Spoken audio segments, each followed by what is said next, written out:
I want to share with you the realities of commercial aquaponics right now.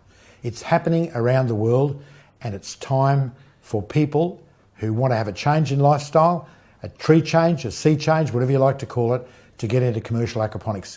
Now, I just want to share with you some of the very successful farms that are around the world right now. And these are just ones that I've been personally involved in. The first one, of course, that we're going to feature very heavily in our aquaponics design course is the commercial farm in Hong Kong. And this farm is just going absolute gangbusters. They've got a great following as far as their customers are concerned. And in fact, I can let you in a little secret, they actually paid back their capital outlay in 18 months. Now, how about that for a success story? This farm is 2,200 square metres, and just have a look at it, fantastic. And right now, at the time of filming, they're growing 40 different crops in this farm at the same time.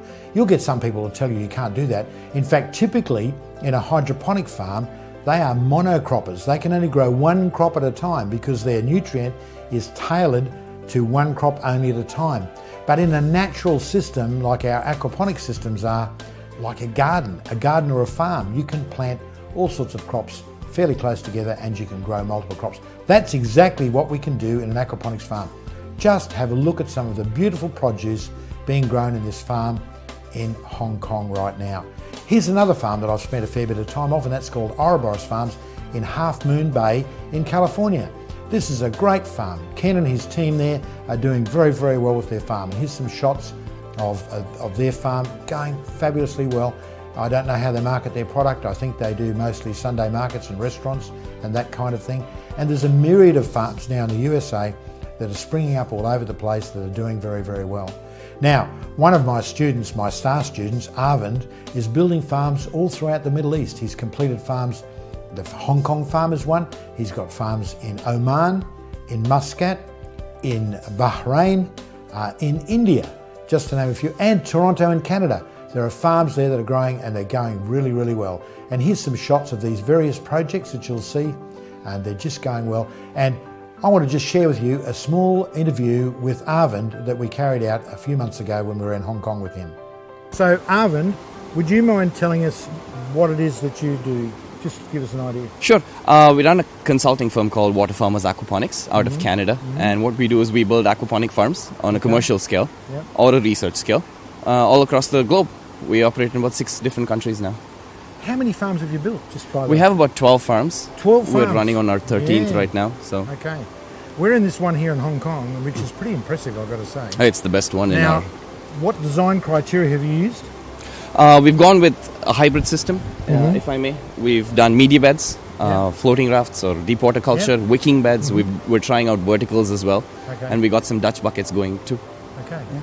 So, without getting into too much detail at this point in time, why have you decided to go that? Because a lot of the world is trying to tell us we should be doing just nothing but rafts.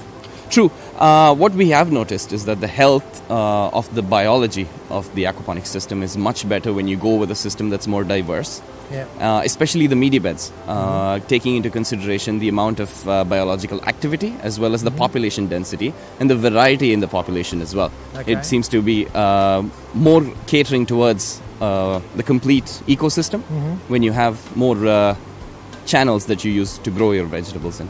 Also, here's another farm that's being built in China right now, and this one's going to be an absolute monster. 10 greenhouses, 100 metres long by 12 metres wide. And this is being built in northern China, where it's extremely cold.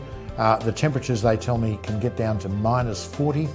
I can't even comprehend that kind of cold. I'm just looking forward to going up and seeing the progress on this farm as it's being built, but it's a monster.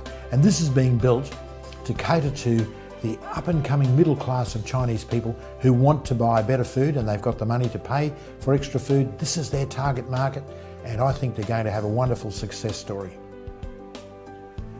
So this is the reality of commercial aquaponics. It is here now. You can be part of it. Students of mine are going out and building small farms all over the world, and that's just the way of the future. So many people realise that aquaponics farming is the farming of the future. It's a way to provide high quality, nutrient dense, organic food. That's the way of the future. Organic farming, the realities of commercial aquaponics, you can be involved in it right now.